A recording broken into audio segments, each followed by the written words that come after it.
memperkenalkan diri Bu. Jadi kami ini dari mahasiswa UNY, khususnya prodi PJKR itu pendidikan jasmani dan olahraga. Itu kami itu di sini mau wawancara untuk tugas kami yaitu kewirausahaan. Jadi sebelumnya kami ingin memperkenalkan diri dulu. Jadi saya Muhammad Manal Lokal itu dan sebelah saya itu teman saya Nurhandito Firmansyah, terus satunya lagi Estia Erga, yang sebelah lagi Rohan. Jadi ini untuk tugas kewirausahaan untuk mewawancarai tentang bidang-bidang usahawan. Jadi mungkin langsung aja nih Bu, langsung bertanya. Jadi perkenalan Ibu dulu. Ya, Assalamualaikum warahmatullahi wabarakatuh. Waalaikumsalam. Terima kasih atas kesempatannya untuk kita saling berbagi. Saya apresiasi sekali, senang sekali dengan kedatangan kalian. Mudah-mudahan nanti kita bisa sharing lebih banyak lagi. Perkenalkan, nama saya Sri Utami, selaku owner Joglo Pak Singosari di sini. Monggo kalau misalnya ada yang mau ditanyakan dan lain sebagainya, kami welcome. Ini untuk pertanyaan pertama Ibu, ini apakah dasar atau motivasi untuk membuka usaha ini? Oke, pada tahun 2019 itu di bawah jembatan Karangsemut itu sebagai tempat pembuangan sampah. Jadi pembuangan sampah dari warga sekitar, mereka membuang sampah di situ. Kebetulan yang punya bapak itu kan sebagai dukun, kepala dusun. Jadi ada sedikit prihatin dengan adanya sampah yang berserakan di situ. Gimana caranya agar orang-orang itu tidak membuang sampah lagi di situ? Tentu itu sebuah PR besar, karena untuk menyadarkan orang untuk membuang sampah pada tempatnya itu memang susah sekali. Dan waktu itu tempat sini kan kayak hutan, jadi belum terjamah sama sekali. Jadi ada inisiatif dari kami untuk membuka, atau setidaknya ada orang yang di sini, agar ketika ada orang buang sampah kita itu tahu. Ketika ada orang di sini kan kalau membuang sampah kan mereka segan, ada orang dan lain sebagainya gitu. Berjalan 2019 sedikit demi sedikit dibuat. Akhirnya pertama-tama dulu ada kayak angkringan kecil. Sebenarnya angkringan itu tujuannya juga untuk nungguin kalau ada orang buang sampah. Kami tidak ada yang gaji, cuman istilahnya iseng, siapa gantian kayak gitu. Itu awal-awal. Dulu awal-awal itu Pok Darwis. Berjalan sekian bulan, 2 atau 3 bulan, ternyata siapa sih yang mau bekerja nggak digaji, ya kan? Jelas mereka bosan. Udah gitu terus Pak Dukuh ada inisiatif buka lah. Gimana kalau kita buka kopi-kopian dan lain sebagainya. Akhirnya dibukalah satu pendopo yang di depan itu Joglo. Waktu itu ada suatu manajer dari, dia kerja di hotel Nagari. Dia yang pegang tapi tidak berjalan, hanya sekitar 5-6 bulan. Dia udah nggak sanggup lagi karena memang waktu itu harganya terlalu tinggi. Terus diambil alih sama Pak Dukuh. Kebetulan Pak Dukuh yang menyediakan tempat waktu itu. Jadi cuma menyediakan tempat? Iya, menyediakan tempat saja. Mereka mau sewa katanya waktu itu, cuman tidak ada MOU-nya. Jadi terbentur di situ Pak Dukuh tidak dapat sewa, tidak dapat apa-apa. Akhirnya tutuplah sekitar 3-4 bulan. Terus Pak Dukuh sama yang lain, saya di dalamnya ada 4 orang. Berani nggak kalau buka ini kita buka sendiri tanpa campur tangan yang dari Nagari tadi? Akhirnya buka sendiri sampai sekarang. Ini mulai buka dari tanggal 26 Agustus 2020. Jadi sekitar sudah 2 tahunan gitu? Iya, 2 tahun lebih sedikit. Seperti itu. Ini jadi pertanyaan yang kedua, mengapa Ibu memilih usaha ini?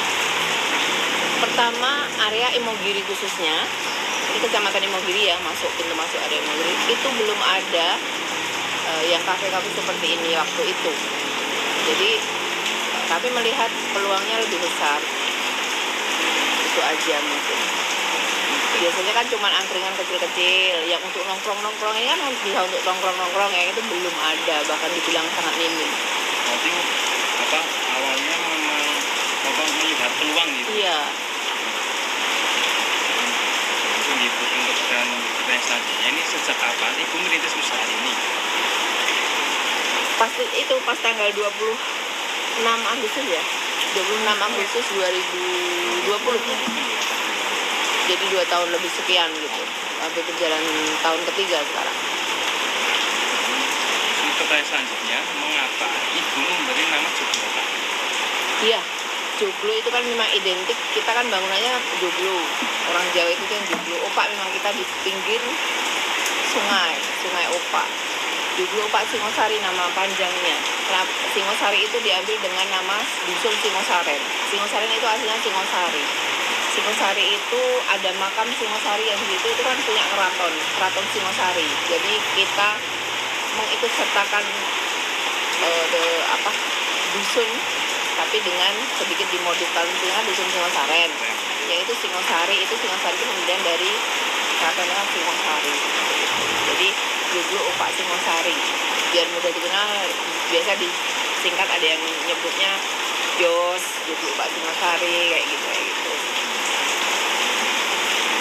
Pertanyaan selanjutnya ini berapa modal awal dan dari mana mendapatkan modal tersebut untuk merintis usaha Joglo Opak Singosari?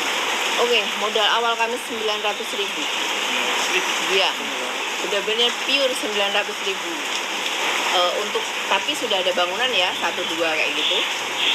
900.000 itu dibelanjakanlah bahan-bahan baku. Tapi kayak kalau seperti alat dan lain sebagainya kan kita ambil dari rumah yang apa yang kita punya. Jadi memang minim sekali waktu itu. Seadanya berarti dulu. Ya, memang minim sekali. Termasuk gelas apa semua itu belum memenuhi kriteria yang kami seperti restoran ataupun kami seperti kafe seperti tongkrong itu enggak, karena kami memang waktu itu COVID baru gencar-gencarnya, mau bergerak pun susah. Kita punya uang segitu, gimana caranya kita bisa bertahan, dan akhirnya uang 900.000 itu bisa kita 900 itu benar-benar kita belanjakan, bisa kita berjalan.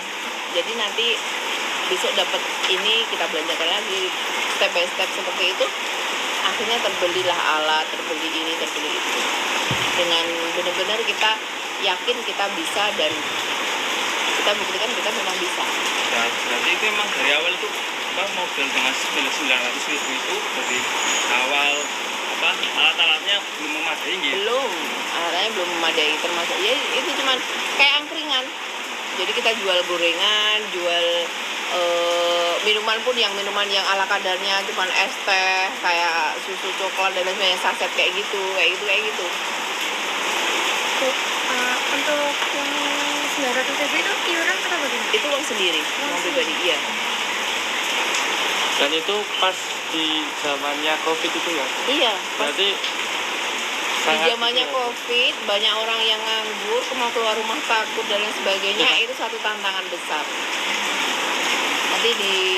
Tapi kenapa kita berani dan sepede itu waktu itu, mau keluar rumah aja takut, apa ada orang beli, secara orang pada mau keluar ketemu orang aja waktu itu kan benar-benar mencekam kan, takut. Tapi kita pede. Ada beberapa pertimbangan kenapa kita berani dan sepede itu. Pertama kan tempat kita itu kan outdoor, tempat kita itu luas. Kebanyakan kalau orang jajan restoran itu selalu di ruangan yang tertutup, ber-AC, berdesa-desakan, satu dan lainnya itu bercampur. Dan kita itu kita yakin kita jadi pilihan karena tempat kita yang pertama itu tempat kita itu memang luas. Jadi pengunjung satu dengan yang lainnya itu tidak berbaur. Jadi mereka aman, merasa aman, saya keluar di sana, saya jajan di sana, tapi dengan benar-benar yang kita meyakinkan ini loh, tempat ini memang aman loh. Datang ke sini ayo, seperti itu memang butuh kerja keras yang luar biasa. Pertanyaan selanjutnya, berapakah omset dalam per hari? Kalau saat ini atau waktu itu? Mungkin awal. Boleh Awal-awal? dari awal sampai Oke. bisa dibagi. Kalau awal-awal dengan kita uang 900.000 itu bisa dikatakan dalam sehari itu bisa lebih dari 900.000 yang kita belanjakan. Jadi bisa sehari pertama itu 1 juta lebih kita dapat. Masih ada beberapa bahan yang belum terjual semua pun kita sudah di segitu. Nah, makanya kita kenapa antusias banget. Oh, ternyata apa ini? Kayaknya prospek banget gitu. Kenapa saya pertama pun sudah dapat pelanggan seperti itu. Sebelumnya kan tempat ini sudah image-nya rusak. Sebelumnya kan dipakai manajemen yang lain, harganya mahal. Jadi ketika orang datang ke sini, karena itu tempatnya mahal waktu itu. Jadi mau nggak mau saya harus branding dulu. Saya harus meyakinkan mereka bahwa ini beda dengan kemarin. Ini lain dari yang kemarin, seperti itu susah. Mungkin lebih mudah ketika kita itu buka dari awal. Ketika itu membenahi nama yang sudah rusak itu memang luar biasa. Jadi saya harus buat pamflet daftar harga. Saya buat daftar harga ABC sampai sekian dengan harganya. Saya pajang di depan, saya pajang di tepi jalan. Apa sih? Besok saya akan buka ini. Beberapa hari sebelumnya saya akan buka ini dengan harga segini. Dicoba yuk, bla bla bla kayak gitu. Terus dari keluarga, pendekatan dari teman-teman juga di media sosial itu, khususnya WA, grup-grup WA itu saya saudari, saya minta tolong ke teman untuk, karena kalau saya melihat media sosial yang lain selain WA, kayak IG, kayak mungkin Facebook, Twitter dan lain sebagainya itu kurang mendapat respon. Artinya gini loh, kita harus pakai influencer biasanya baru dilihat orang. Ketika kita mau pakai influencer waktu itu, sedangkan kita pun modalnya pas-pasan. Jadi mau nggak mau saya dari WA itu kan, misalnya katakan saya kan dalam satu kontak saya katakan ada 200, minimal 50 lah lihat. Oh ini loh, nanti dari mulut ke mulut. Memang hancurnya dulu yang pertama itu juga dari mulut ke mulut. Jadi mereka belum datang sudah dikasih tahu, nggak usah jajan di sana karena di sana mahal. Seperti itu. Ya ternyata dari WA itu malah benar-benar efektif. Seperti itu. Untuk omset awal-awal ini. Untuk kalau sekarang Ya kemarin sempat pas booming-boomingnya ya. Kalau pas booming-boomingnya di tahun pertama itu sempat per hari itu paling tinggi omsetnya itu kalau hari biasa itu sampai 8 juta. Tapi kalau di weekend itu bisa sampai 10 sampai 12 per hari. itu hari biasa sama weekend. Kalau semisal pas bulan Ramadan gitu. Kalau bulan Ramadan gila lagi. Saya pernah sampai dalam satu hari itu omset tertinggi itu 19 juta sekian, hampir 20. Di omset terendah itu 9 sekian. Di hari biasa itu ya 10 lah, 9 sampai 10. Kalau itu berarti pas bulan Ramadan itu? Iya. Kalau bulan Ramadan. Ini langsung ke pertanyaan selanjutnya. Ini berapa jumlah karyawan dan bagaimana sistem bekerjanya? Kalau sekarang sekitar 16 ya. 16 sampai 16 apa 17 ya. Kalau awalnya dari mulai berapa? Kalau awalnya 4. Kami 4 orang. 4 orang itu harus gimana caranya? Siapa yang pagi, siapa yang malam. Ternyata waktu itu memang ya ada beberapa mungkin dari kami belum begitu berpengalaman di bidang itu. Jujur ini kan kuliner pertama yang kita ini. Jadi cuma berdasarkan pengalaman, berdasarkan begini, logika dan lain sebagainya. Bukan teori yang kita duduk belajar kayak kalian seperti itu, enggak. Jadi memang benar-benar pure kayak feeling aja gitu. Itu 4 orang itu yang saya itu dari pagi kadang-kadang pulang itu cuman sholat maghrib tok, mandi, terus nanti balik lagi. Terus nanti yang 2 itu juga seperti itu, tapi terus bulan kedua itu sudah tambah karyawan. Dan yang catatan bagus menurut saya ini standar waktu itu target saya nggak ngejar untung banyak, saya nggak ngejar apa-apa, minimal saya bisa gaji 4 karyawan itu sudah, waktu itu target saya itu sudah berhasil.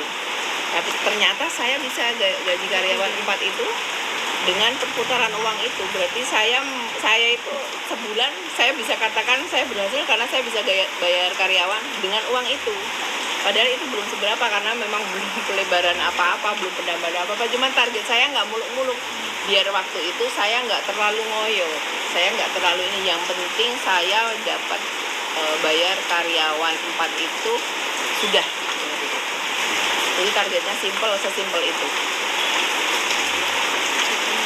Ini pertanyaan selanjutnya, apa saja yang diproduksi di Joglo Opak semasa ini? Oke, untuk produksi Joglo Opak itu menu makanan itu lebih dari 120 macam menu.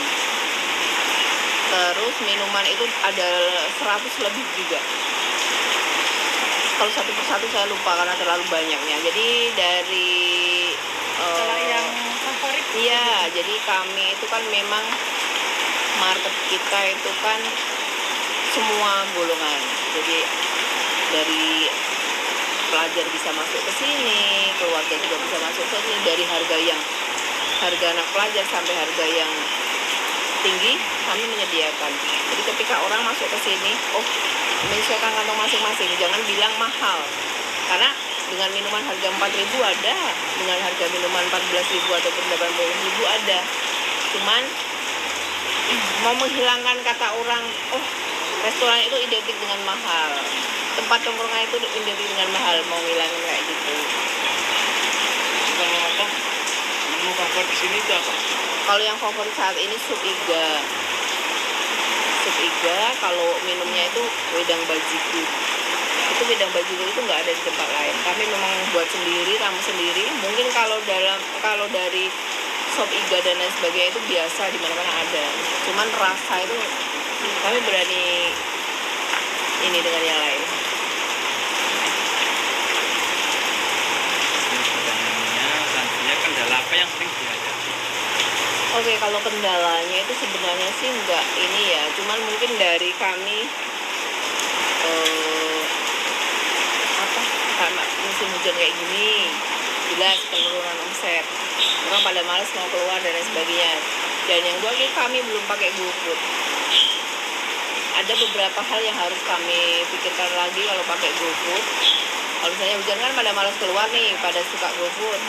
Memang di situ ada rencana ke sana, cuman tidak sesimpel itu menurut saya, karena GoFood itu ketika kita ada GoFood itu harus siap dengan berbagai macam kendalanya. Artinya gini, kalau GoFood itu saya itu kok kasihan kalau GoFood itu dicampur dengan pembeli yang lain.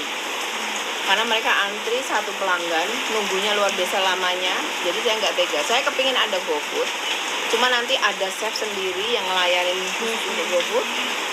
Jadi terus nanti dipisah dengan reguler, dengan tamu yang lain. Jadi tamu yang lain juga nggak keburu-buru GoFood, antri, kasihan lihat GoFood.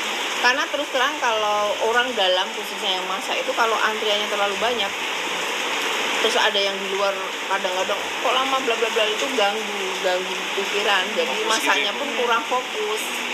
Jadi saya perhatikan, saya amat-amat itu seperti itu. Jadi kalau misalnya ada GoFood nanti gimana udah rasanya itu mungkin mudah. Zaman sekarang mungkin saya mau nggak mau harus pakai GoFood. Cuman kan GoFood itu kami terapkan, ada yang Joglo Opak kebetulan sekarang buka cabang ya, yang khusus steak. Di mana? Itu dekat sini juga. Steak dan Oriental Food itu kita pakai GoFood. Itu udah berjalan. Agustus 31 Agustus kemarin kami buka sampai sekarang.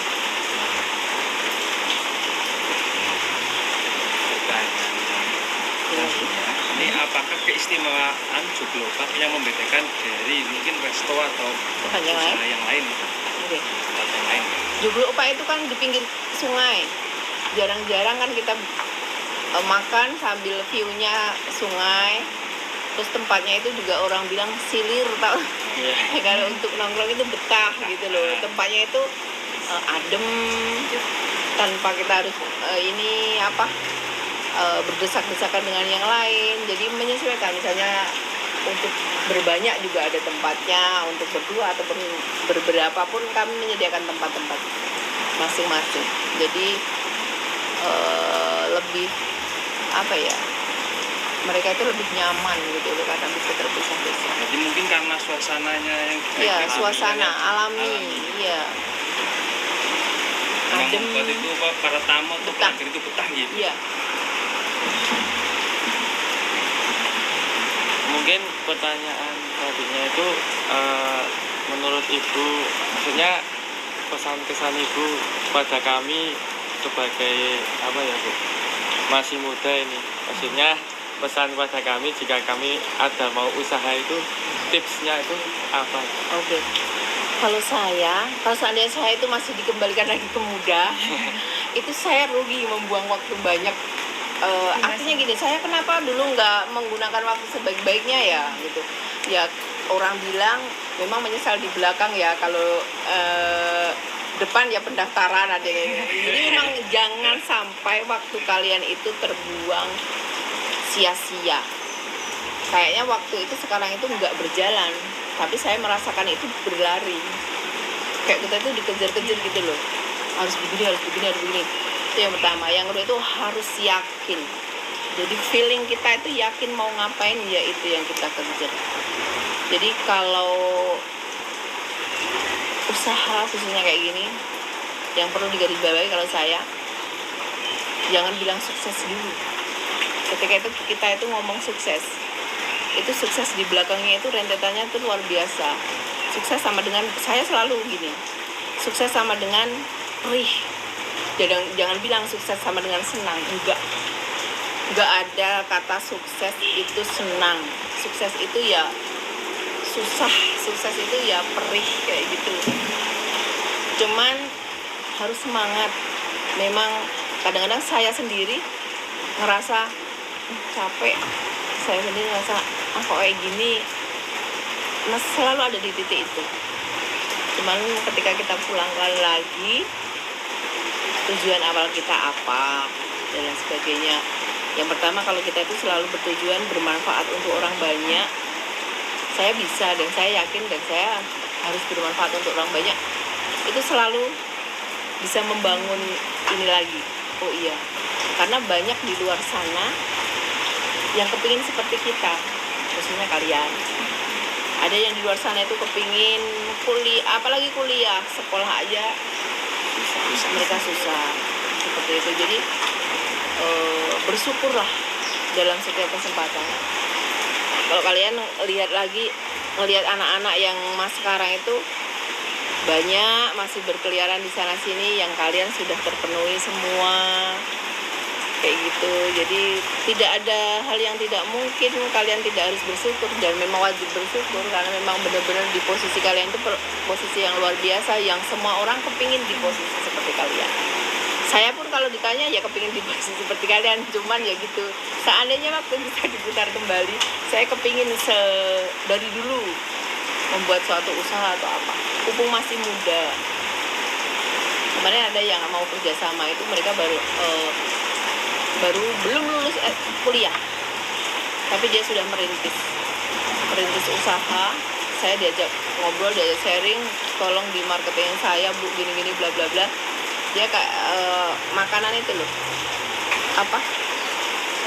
packaging untuk makanan. Jadi dia punya produk, dia kuliah di ISI, dia punya produk itu bikin dus makanan, box makanan, kemasan yang anti air tapi ramah di lingkungan. Dia baru ada 2 di Jakarta sama di sini. Itu benar-benar kreatif anaknya. Dia orang Bogor.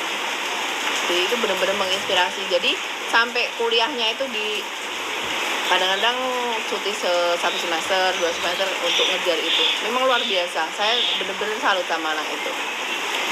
Jadilah perintis-perintis yang seperti ini.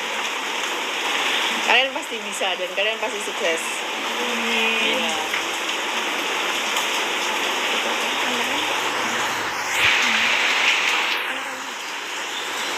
Cukup sih. Ya? Mungkin cukup segitu nih untuk sesi wawancara kali ini. Jadi kami berempat mengucapkan terima kasih banyak pada Ibu, dan juga berharap semoga ini jodoh Pak Singosari ke depannya tambah ramai lagi, juga tambah jaya lagi, tambah sukses Amin. lagi. Mungkin cukup segitu ya teman-teman. Terima kasih, mudah-mudahan kalian juga semakin sukses apa yang dicita-citakan dan mudah-mudahan dilancarkan, dimudahkan segala urusan.